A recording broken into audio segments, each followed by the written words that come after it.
Ini dalilnya semua kita sudah tahu tentunya, surah Al-Asr. Ya. Ini semua insya Allah umat Islam hafal karena pendeknya surah ini ya.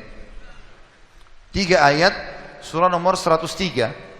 A'udzubillahi minasyaitonirrajim wal asr, demi masa waktu yang kalian lalui di dunia.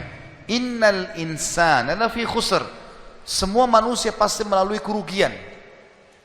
Illal ladzina amanu wa amilus shalihat, kecuali orang yang beriman dan beramal saleh. Itu tidak akan melalui kerugian. Allah akan berikan dia jalan keluar dari masalahnya, dan kalaupun sampai ada sesuatu masalah atau program atau proyek dia tidak dapat, berarti baik buat dia. Pasti itu, tidak mungkin tidak. Allah selamatkan dia. Wa tawasaw bil haqqi wa tawasaw bis sabr. Maka saling mewasiatkanlah kebaikan ini dan kebenaran ini, dan saling mewasiatkanlah agar sabar selama hidup di dunia, karena kalian akan menuju ke akhirat.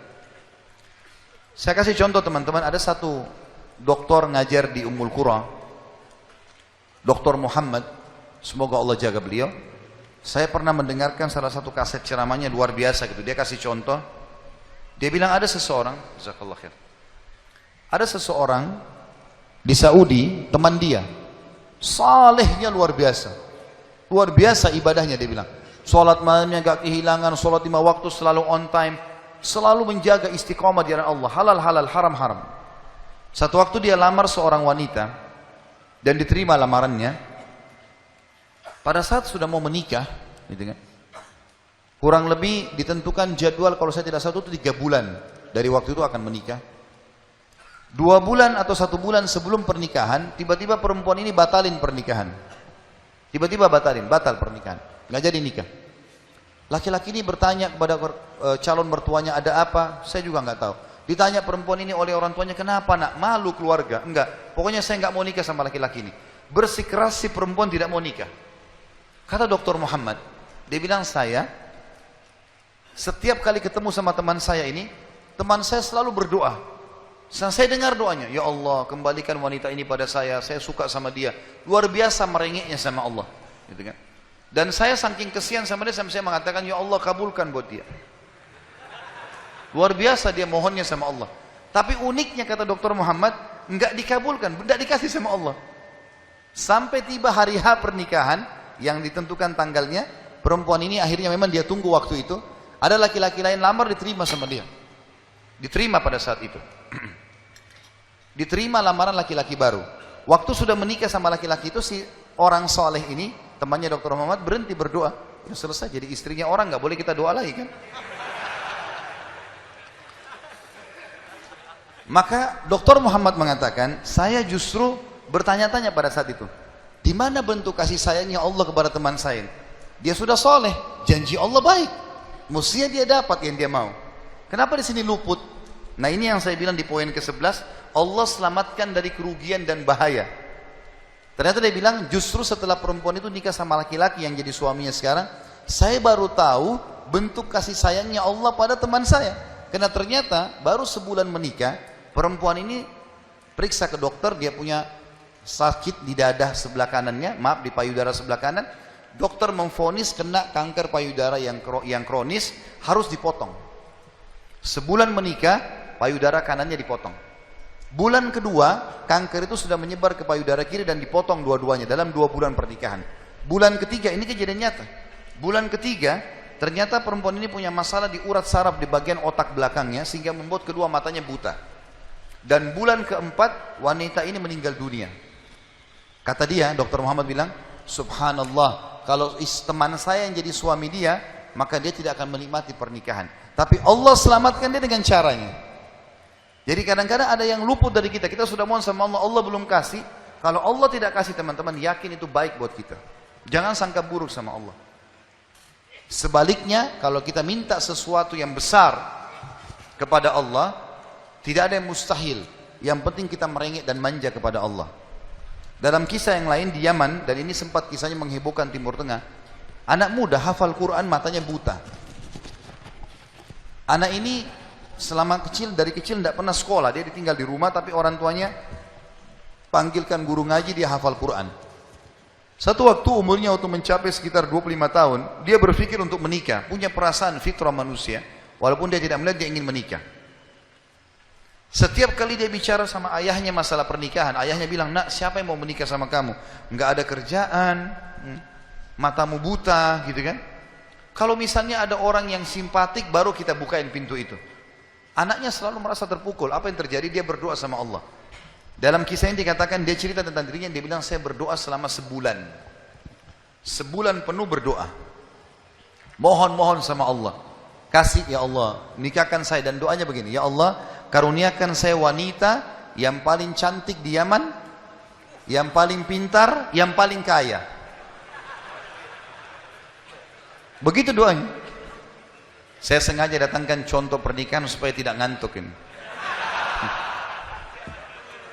Langsung melotot matanya laki-laki di sini. Tapi memang kisah nyata terjadi seperti itu. Maka teman-teman sekalian, di hari ke-30 dari doanya, sebulan dia berdoa, dia mimpi, ada orang datang dalam mimpinya mengatakan begini, hai anak muda, jodohmu namanya Fulana binti Fulana, disebut nama perempuan itu, ayahnya bernama Fulan bin Fulan, itu tokoh masyarakat di kampung sebelah, di kota sebelah. Besok datanglah lamar. Begitu mimpinya dia. Dia bangun, kaget, dia sholat tahajud, kemudian dia sholat subuh, habis sholat subuh dia ikut ke masjid, buta matanya pergi sama ayahnya ke masjid. Pulang dari sholat subuh dia bilang sama ayahnya, ayah, ada enggak kota di sebelah kita ini namanya kota ini? Kata ayahnya, ada. Ada enggak orang namanya Fulan bin Fulan, toko di situ? Kata ayahnya, ada. Ini dalam mimpi disebut ini. Dia enggak tahu kota itu, dia enggak tahu orang itu. Kata ayahnya, ada. Itu toko masyarakat terkenal di sana, orang kaya raya. Ada enggak anaknya namanya Fulana binti Fulana? Kata ayahnya, ada. Kata dia, lamarin buat saya ya. Kata ayahnya, apa kau sadar yang kau ucapin? Perempuan ini terkenal karena cantiknya, kayahnya, pintarnya. Laki-laki kalau datang ditolak-tolakin sama dia. Kamu gak ada sekolah, buta mata, kita juga orang pas-pasan. Dia bilang, ayah saya mimpi begini. Dari mana saya tahu nama kota itu? Saya nggak pernah tahu. Dari mana saya tahu namanya, nama anaknya? Ini mimpi, suruh saya lamar hari ini. Ayah bilang, baiklah kalau gitu. Kita coba, tapi pertaruhkan nama keluarga ini. Bisa diterima, bisa ditolak. Dia bilang, pergilah ke sana. Disambut, diterima oleh orang itu.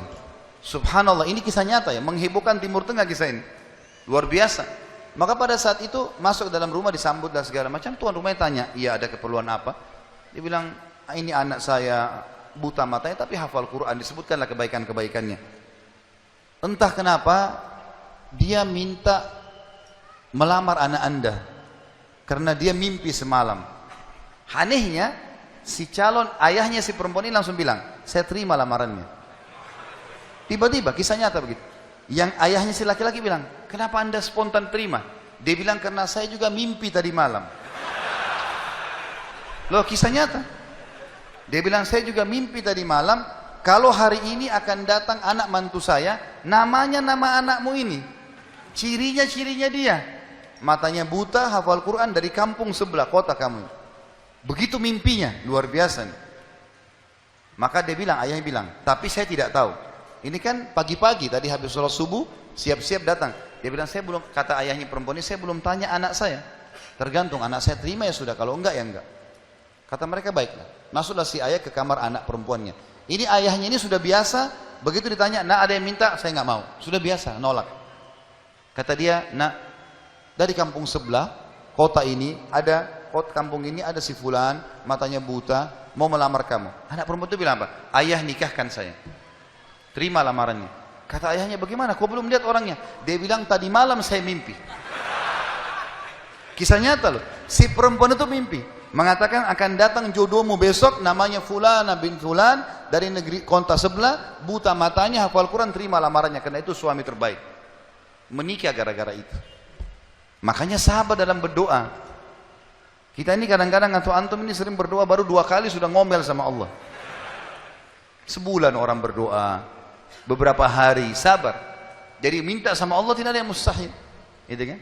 Satu sisi yang lain, kalau kita sudah minta Allah belum kasih, berarti bukan Allah benci sama kita, justru Allah mau selamatkan kita, sebagaimana kisah tadi wanita yang buta itu. Ini namanya contoh orang selamat dari kerugian. Allah selamatkan dengan caranya. Masuk dalam semua lini teman-teman ya, proyek yang kita dapatkan dan semuanya ini termasuk kebaikan.